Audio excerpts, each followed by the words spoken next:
The reason why Lenin and the other Bolsheviks were so utterly ruthless was the dialectical materialist philosophy they so believed in.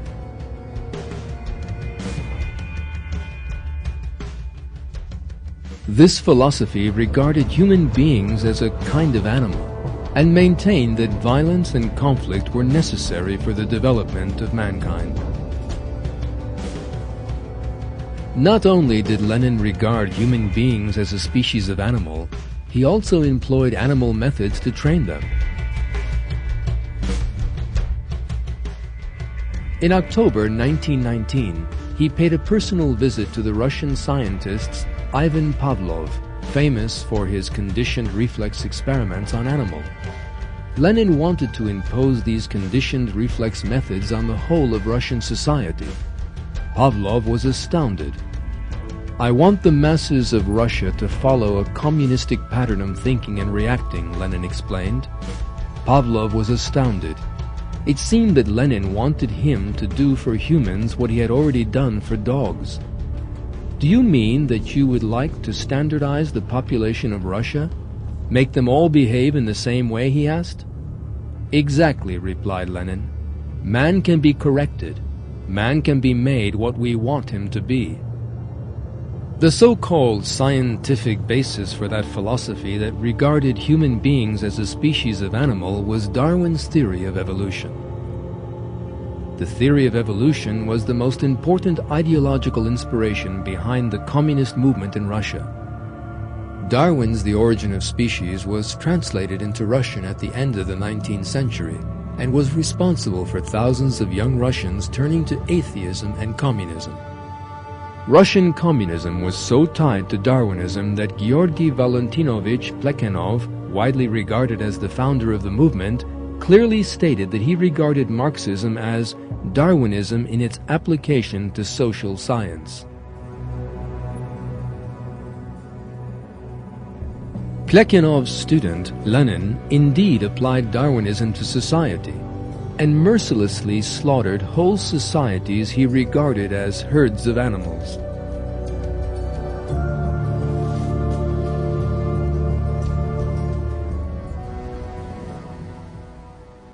The truth is that human beings are not a species of animal, but are honorable beings created by God in possession of a soul.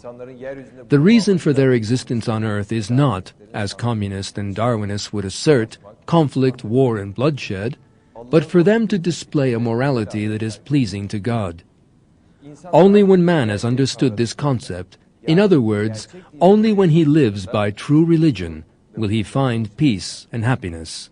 The end of Lenin, who denied that fact, is a terrible warning.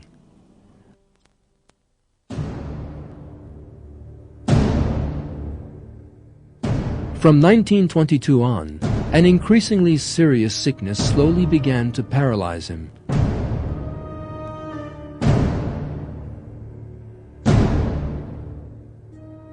He spent most of 1923 in a wheelchair, suffering from terrible headaches.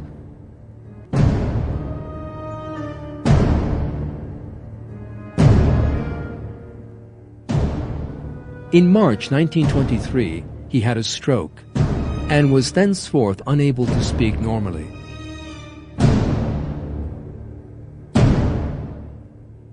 In the final months of his life, those who saw Lenin were terrified. His face had taken on a peculiar expression, and he was half mad.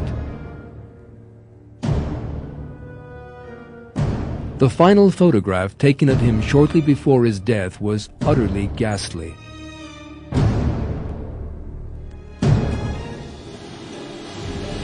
God speaks of the fate of such cruel people in the Quran.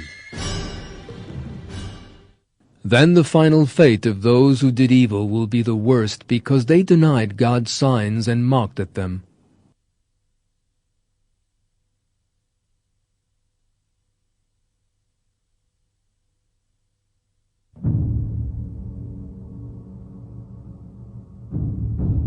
Lenin died on January 21, 1924. The Bolsheviks organized a huge funeral ceremony for Lenin.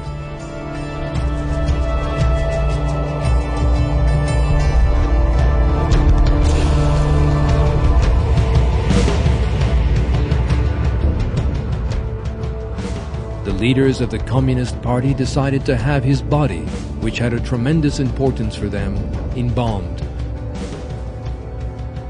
Among those bearing Lenin's coffin was the next dictator of Soviet Russia, Joseph Stalin.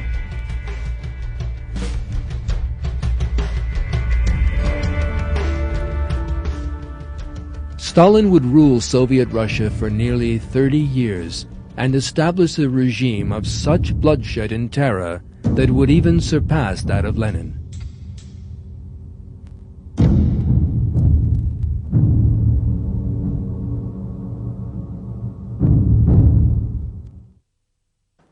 All the historical facts we have so far considered have an important moral for mankind. False ideas can lead to disasters for people and societies. Communism is one such false idea, and it inflicted dreadful suffering on the world during the 20th century. One of the fundamental errors of communism is that it believes conflict to be an unchanging law of nature.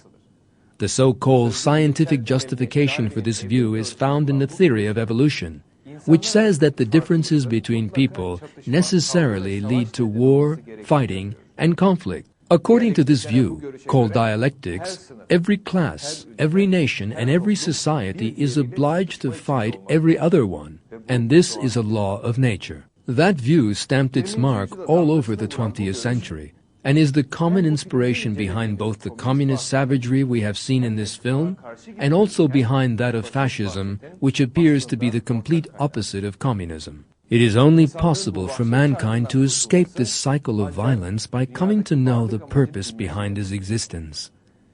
Human beings are not a species of animal that emerged by chance and live only to fight, as Darwinists, communists, and fascists believe.